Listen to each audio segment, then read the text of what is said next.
नमस्कार बच्चों, आपका स्वागत है हमारे channel let's clear all doubt पे।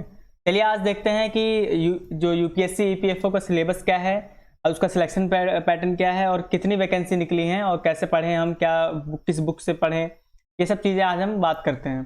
तो बच्चों आप जानते हैं कि 3 साल बाद हमारा ये फॉर्म आया है ईपीएफओ का, जिसका फुल फॉर्म है एम्प्लॉयमेंट प्रोविडेंट फंड ऑर्गेनाइजेशन, जिसमें कि 421 वैकेंसी के लिए जो ये पोस्ट निकली है वो, और जिसका पेपर कब होने वाला है 4 अक्टूबर को। आप लोग ये जानते हैं, जिसमें कि आप जानते हैं 168 सीटें जनरल की हैं, 116 सीटें आपकी ओबीसी की हैं और ईडब्ल्यूएस की 42 सीटें, एससी की 62 सीटें, एसटी की 33 सीटें, टोटल हो गई आपकी 421 सीटें। तो बच्चों सिलेक्शन प्रोसेस क्या है इसके बारे में जल्दी बात कर लेते हैं। आप लोग जानते हैं नोटिफिकेशन पहले ही आ चुका, फॉर्म भर चुके हैं।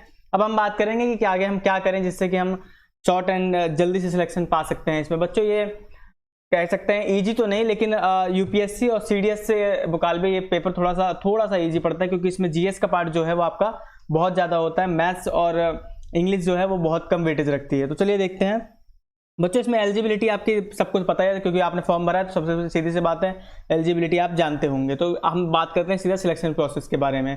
तो सिलेक्शन प्रोसेस बच्चों एक होता है रिटन एग्जाम, जिसको कि क्या करता है, टोटल जो आपका ये है उसका 75% वेटेज होता है आपके पेपर का। कितना बच्चों?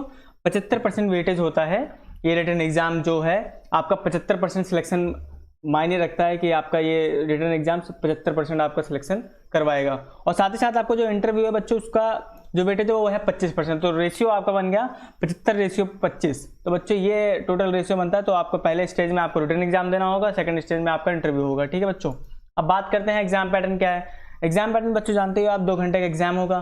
ठीक है बच्चों, 2 घंटे का एग्जाम होगा और सारे जो क्वेश्चन है वो इक्वल मार्क के होंगे। सब पता है, ऑब्जेक्टिव टाइप क्वेश्चन होते हैं और सीधी सी बात है पेपर दोनों हिंदी और इंग्लिश मीडियम में आएगा। और साथ ही साथ बच्चों आपका जो है पेनाल्टी क्या होगी, मतलब निगेटिव मार्किंग क्या होगी, 1/3 निगेटिव मार्किंग है आपकी। सीधी सी बात है, एक क्वेश्चन मतलब 3 क्वेश्चन आपने गलत करे तो एक क्वेश्चन, मतलब 3 क्वेश्चन गलत करे तो एक क्वेश्चन डिडक्ट कर दिया जाएगा। ठीक है बच्चों, तो ये आपकी निगेटिव मार्किंग। अब जो सबसे हुआ बना हुआ है सिलेबस के बारे में एग्जैक्ट पता नहीं है कहाँ से पढ़ें क्या ना पढ़ें। तो बच्चों इसमें मैंने 10 पार्ट में बेसिकली जो ईपीएफओ ने सिलेबस डिवाइड किया है वो 9 पार्ट में डिवाइड किया है। मैं आपको 10 पार्ट में डिवाइड करके बताता हूँ आपको सिलेबस कैसे क्या पढ़ना है।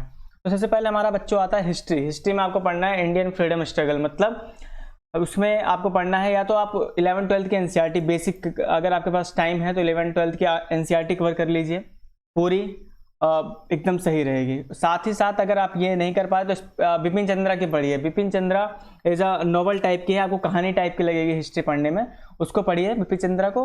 और सबसे अच्छी बुक मैं बोलूँगा कि स्पेक्ट्रम पढ़ लीजिए, तो स्पेक्ट्रम से आप अच्छे से कर पाएंगे इंडियन फ्रीडम स्ट्रगल को। ठीक है बच्चों, लेकिन अगर आपके पास टाइम है तो आप एनसीईआरटी जरूर कवर करें। और साथ में दूसरा सिलेबस है बच्चों current affair and development issue. तो उसमें आप क्या करेंगे, पीआईबी मतलब प्रेस इंफॉर्मेशन ब्यूरो। इसमें क्या करेंगे आप, ये जो सरकार की जितनी कैबिनेट पॉलिसी, कैबिनेट मंत्री जो पॉलिसियाँ निकाली जाती हैं, जो नए नए कानून आते हैं, उन सब के बारे में इसमें इन्फॉर्मेशन नई नई अपग्रेडेशन होती रहती है रोज रोज। AIAR न्यूज़ है, मतलब ऑल इंडिया रेडियो न्यूज़, इस पर जाकर आप देख सकते हैं। उसका एक एप्लीकेशन है, इस पर आप जाकर ऑथेंटिक न्यूज़ ले सकते हैं। सबसे फेवरेट, सबसे ज़्यादा हुआ बना जिसका द हिंदू न्यूज़पेपर, इसमें आता है आपका एडिटोरियल पेज आता है, कई सारी चीज़ें जो कि ऑथेंटिक सोर्स देती हैं आपको करंट इशू को लेकर। ठीक है बच्चों, डेवलपमेंट इशू ये सब बताएंगे आपको, पीआईबी बताएंगी और ARI बताएंगी। साथ ही साथ आपको देखना है बच्चों RSTV, मतलब राज्यसभा टीवी देखना है आपको। उसमें आपके ये करंट और ये डेवलपमेंट इशू क्या हो रहा है क्या नहीं, ये सब कवर कर दिया जाता है। इंडियन पॉलिटी के लिए बच्चों आपको क्या करना है, 11 to 12 एनसीईआरटी कवर करिए। अगर बहुत ज़्यादा समय है तो आप 9 से 12 तक के एनसीईआरटी कवर कर सकते हैं। अगर नहीं है समय तो अगर ज़्यादा ऐसे बारीकी में पढ़ना है, एकदम घुस के पढ़ना है, टाइम है आपके पास, तो आप लक्ष्मीकांत प्रेफर कर सकते हैं, जो कि जानते हो आप लोग पॉलिटी की बाइबल मानी जाती है। तो आप लक्ष्मीकांत का 6th एडिशन पढ़ें, जिसमें कि अभी ये कश्मीर और कश्मीर वाले इशू भी ऐड कर चुके हैं। ठीक है बच्चों, अब हमारा चौथा सिलेबस है इकोनॉमिक्स को लेकर। इकोनॉमिक्स में बच्चों आपको 11-12 की एनसीईआरटी बहुत ज़्यादा सफिशियंट है। उसके साथ आपको क्या करना है, अगर एनसीईआरटी आपने कवर कर ली तो उसके साथ आपको बस एनुअल बजट देखना है और इकोनॉमिक सर्वे देखना है। ठीक है बच्चों, ये दोनों चीज़ अगर आपने देख ली तो मतलब आपका इकोनॉमिक्स का पोर्शन जो है खत्म। अगर आपको एनसीईआरटी नहीं कवर करनी तो बच्चों आप एक संजीव वर्मा की बुक आती है द इंडियन इकोनॉमी, उसको पढ़ सकते हैं। ठीक है बच्चों, लेकिन ये इकोनॉमिक सर्वे और इंडियन एनुअल बजट ये जरूर देखना है आपको। अब आते हैं जनरल अकाउंटिंग प्रिंसिपल, जो कि 15 से 20 क्वेश्चन आते हैं बच्चों। 2017 का जो रहा एनालिसिस, उसमें 15 से 17 क्वेश्चन आए थे हमारे जनरल अकाउंटिंग प्रिंसिपल थे। उसमें आपको क्या करना है, क्लास 11th की जो TS ग्रेवाल की बुक आती है डबल एंट्री, उसको पढ़िए। अगर बेसिक पूरा जो है उसका सारा चार्ट डालिए, और साथ ही साथ अगर पॉसिबल है तो आप 12th की भी NCERT का बेसिक क्लियर कर सकते हैं, क्योंकि 10-12 क्वेश्चन बहुत मायने रखते हैं बच्चों, तो हम इसको स्किप नहीं कर सकते। अब जो सबसे ज़्यादा इंपॉर्टेंट है, ना ही इसके नोट्स अवेलेबल है, ना ही इसके कोई हम कह सकते हैं एक बुक है, तो इसके लिए हम क्या करें, इंडस्ट्रियल रिलेशन और लेबर लॉज के लिए हम क्या कर सकते हैं। तो बच्चों सबसे पहले मैं बता दूं आपको, रोज अपडेट रहना होगा करंट अफेयर से, ठीक है बच्चों। रोज करंट अफेयर से अवेयर होना चाहिए, कौन सी स्कीम लॉन्च हो रही है, कौन से एक्ट से कौन सी चीज़ें बनी हुई हैं, कौन सी ऑर्गेनाइजेशन का किस एक्ट से संबंध है, ये सब सारी चीज़ें आप पढ़ेंगे। आप क्या करें, रोज जाकर EPFO की साइट को विजिट करें, ठीक है बच्चों। EPFO जो जिसका पेपर दे रहे हैं आपकी, इसकी साइट पे जाकर विजिट करें, रोज इसमें रोज करें या फिर हफ्ते में करें, एक बार जरूर जाकर इस पर अपना जो क्या कहते हैं कंटेंट वगैरह जो इनकी जानकारियां हैं उनको पढ़ें। फिर मिनिस्ट्री लेबर एंड एम्प्लॉयमेंट की वेबसाइट पे जाके पढ़ें। इसी तरह से इन पे रोज कुछ ना कुछ कानून पे कुछ कुछ पेंडिंग में है, कुछ हो रहे हैं, इन सब के बारे में जानकारी प्राप्त करें। सोशल जस्टिस एम्पावरमेंट में जाएं मिनिस्ट्री में, फिर ministry women and child development में जाएं, आप मिनिस्ट्री ऑफ फाइनेंस में जाएं। इन सब की साइट पर जाकर आपको क्या करना है, रोज विजिट करना है, हफ्ते में एक बार, या फिर इसको उसके ऊपर नोट्स बनाएं। यही इसके नोट्स हैं बच्चों। अगर एक मैं आपको शॉर्ट एंड सर्विस एकदम सटीक बता दूं तो एक चौधरी पब्लिकेशन की बुक आती है लेबर लॉज के लिए, तो आप क्या कर सकते हैं, industrial relation and labour laws के लिए आप ये चौधरी पब्लिकेशन की बुक ले सकते हैं, ठीक है बच्चों।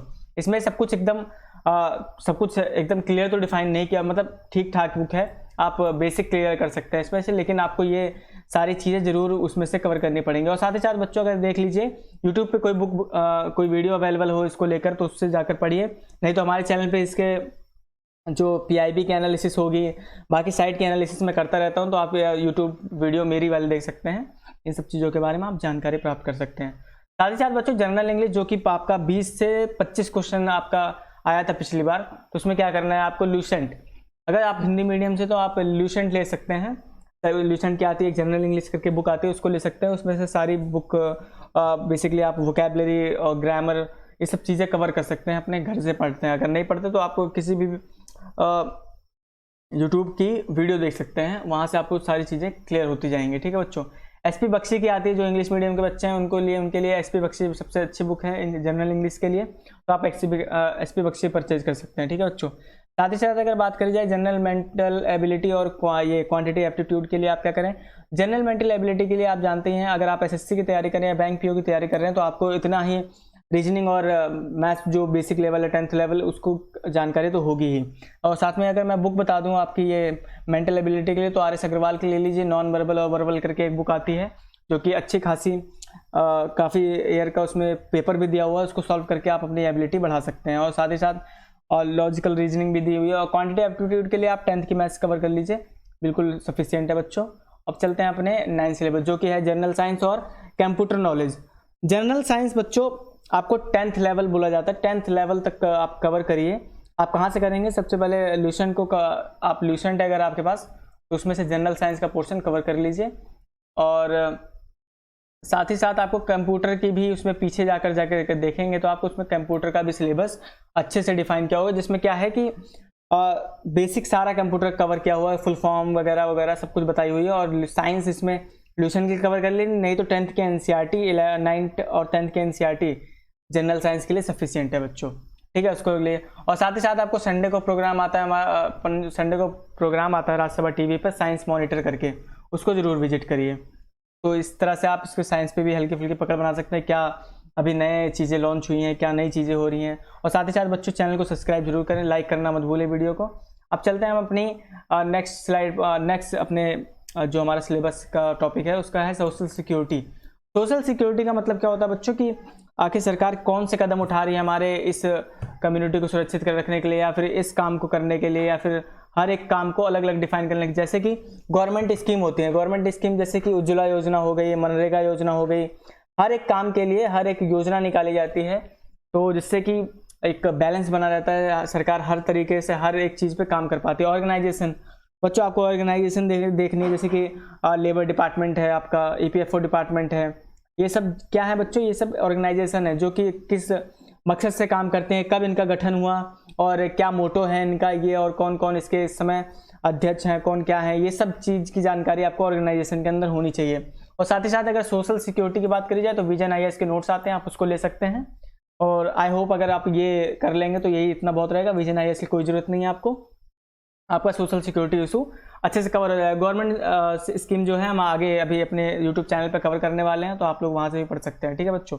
और साथ ही साथ मैं बता दूँ आपको, ये जो पेपर है अभी आपके पास हैं कम से कम 4 महीने, आप अच्छे से पढ़ सकते हैं। अगर आप पहले से थोड़े बहुत एक्टिव हैं अपनी तैयारी वैयारी को लेकर, तो आप इस पेपर को आराम से क्रैक कर सकते हैं, क्योंकि 25% आपका वेटेज जो है वो सिर्फ इंटरव्यू का है, बाकी आप इसी से ही शॉर्ट एंड सटीक सिलेक्शन पा सकते हैं। तो ठीक है बच्चों, इतना ही था हमारे सिलेबस में आज। तो आई होप आपको पसंद आई होगी। वीडियो को लाइक करें, सब्सक्राइब करें और शेयर करें, और अपने सभी जो तैयारी कर रहे हैं PFO को उनको शेयर करें, ताकि वो पता कर पाएँ कि कहाँ से क्या पढ़ना है, ठीक है। तब तक के लिए बच्चों धन्यवाद, मिलेंगे नेक्स्ट वीडियो में अपने हम, धन्यवाद।